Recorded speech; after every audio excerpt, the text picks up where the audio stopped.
Here is a 2024 Kia K5 GT line in wolf gray over black and red Syntec interior.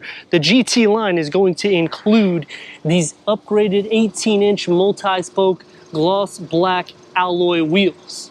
Because we have the premium GT line package, we get LED projected headlights.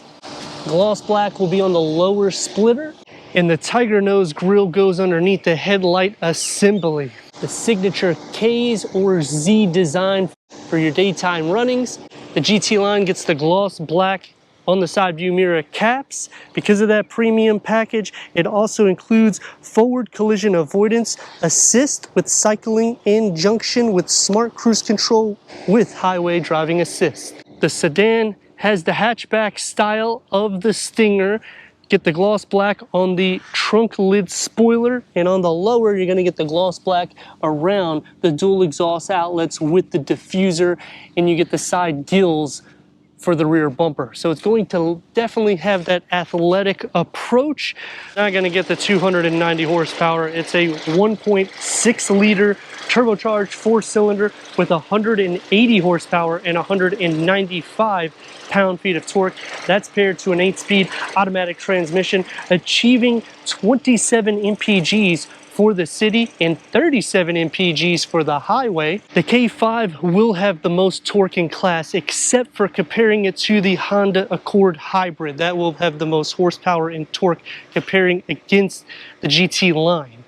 When you get the GT, you'll pump out 311 pound-feet of torque and a quick release to go into 16 cubic feet of storage, which will be the best in class comparing to everybody in its competition. Underneath the floor, gets a spare tire with the jack, and you still have some storage space that you can put things around the tire. Split fold the rear bench at a 40-60 split, and that will increase the cargo capacity, but similar to everybody in its class, you'll have about a 4-inch lift as you're noticing the floor is not going to be completely flat. Even though it's a 1.6, let's go inside, start it up, and hear that turbocharged exhaust note.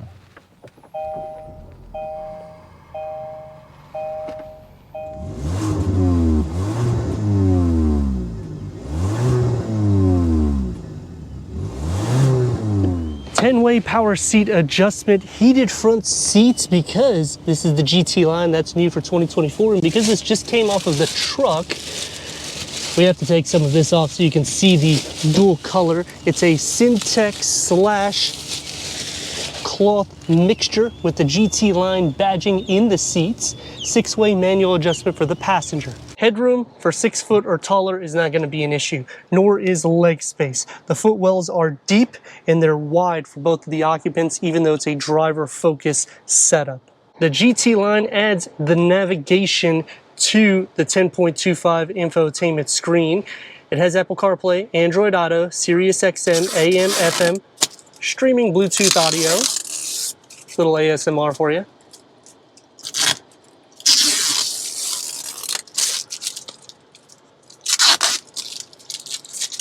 And it goes into a 4.2 TFT display that can go through an array of information for the driver, including your fuel economy, navigation, and any different settings for the vehicle. I do like the gloss black that surrounds it because it makes it like it's a one panel.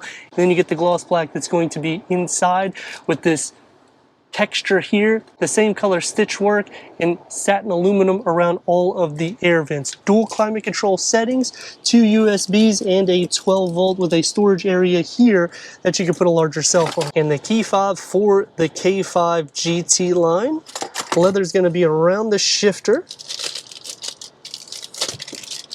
And then you have the wireless charging pad right here, which I like it because it's more open, so it gives a lot more area for it to breathe. This is pushed back a little bit more so because of that, and it's going to be more sporty, opening up to a pretty deep storage pocket. Leather wrap steering wheel, 3-spoke with the GT line badging, multi-function, and the door panels integrate into the dashboard with that pattern and the matte black with the satin aluminum that's going to be around the door handle. One touch up and down for the driver window. It is going to be soft to touch with a medium-sized storage pocket, no moonroof, nor auto-dimming rear view mirror. For the back seats, headroom is just as good as the front. The same thing with the leg space, and that's with me driving. Storage behind both of the front seats, USB ports. The floor is not going to be completely flat. You do get an armrest with some cup holders, and the door panel will have the same exact materials in the front, so it's going to be soft here.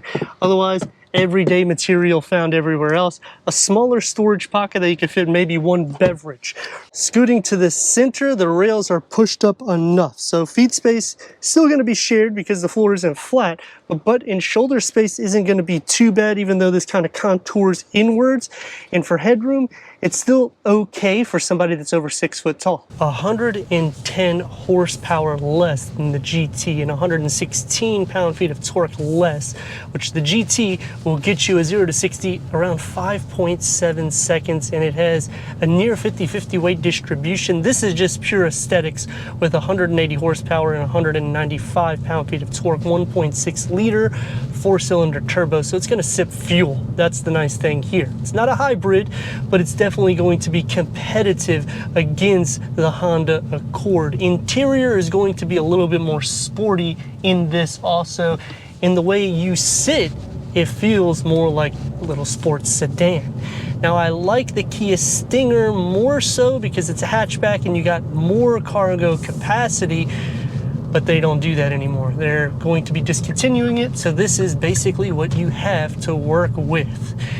One point that I would like to talk or stress about is when you go to the EX, it's about $2,000–$3,000 more. You're really just going to be getting ventilated front seats, and you're going to get air vents in the rear, and the wheels will be silver, still 18-inch. So when you're at a $3,000–$4,000 price, you might as well go to the GT and get the performance underneath it, because you're also getting upgraded wheels and larger brakes. So there's a lot more to that value than going from the GT line to the EX. I would say just skip it. Road noise will filter in. It's an 18-inch wheel and you do sit low to the ground. You're around 5 inches of clearance. The Honda Accord will be the best in class for that. The Subaru Legacy also is going to have more horsepower than this. So this is going to be one of the least in class for horsepower, but it does have more torque. So off the line, it's going to feel a little bit more sporty. This is the front wheel drive. We're at a red light, so we're going to see the performance in just a second. Sport mode, here we go.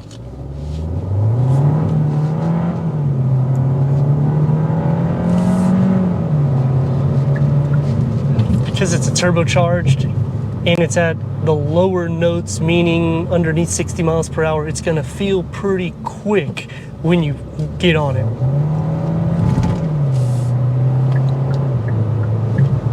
The steering feels good. It's not so heavy, so it's not as a sport car, but you still have that fun to drive factor. That's going to take me to some pros and cons, and starting off with the pros about the GT line. If you're just looking for aesthetics and great Mpgs, this is definitely the way you go. Interior for $24,000, they now offer heated front seats. That comes standard on the GT line. That's why the EX is not necessarily a bargain deal. Turn radius is going to be right at 2 lanes, and let's rock and roll.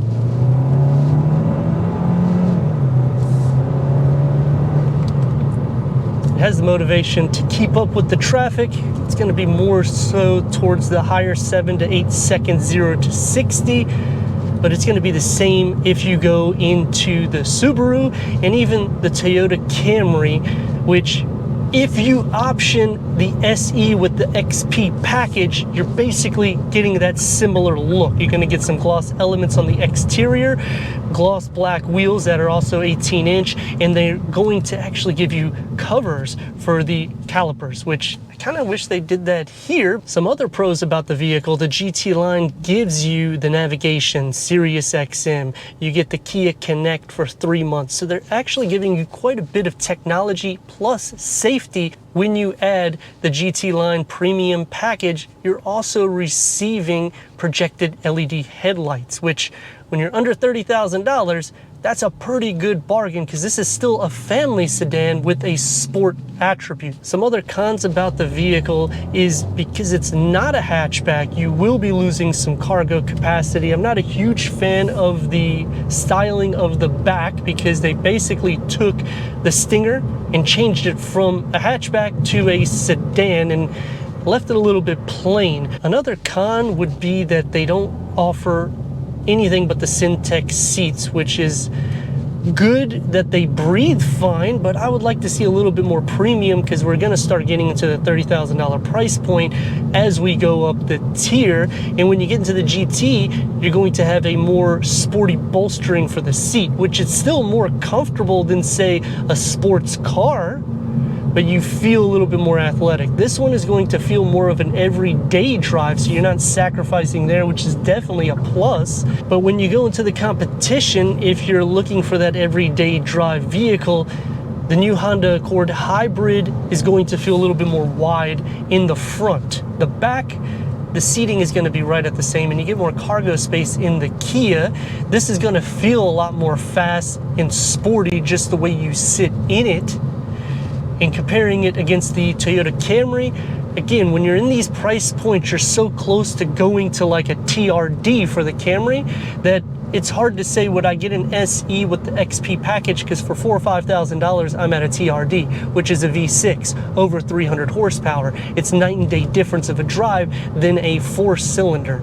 And the same thing here. So you really want to make sure that's what you're looking for, because you can get the performance and you can still get the family use blended in. But let me know your thoughts in the comments. And if you're new to the channel, consider subscribing. Check out the next video, merchandise website and Instagram. Leave a comment and a like. And I'd like to thank Regal Kia for giving us this 2024 Kia K5 GT line for our car review.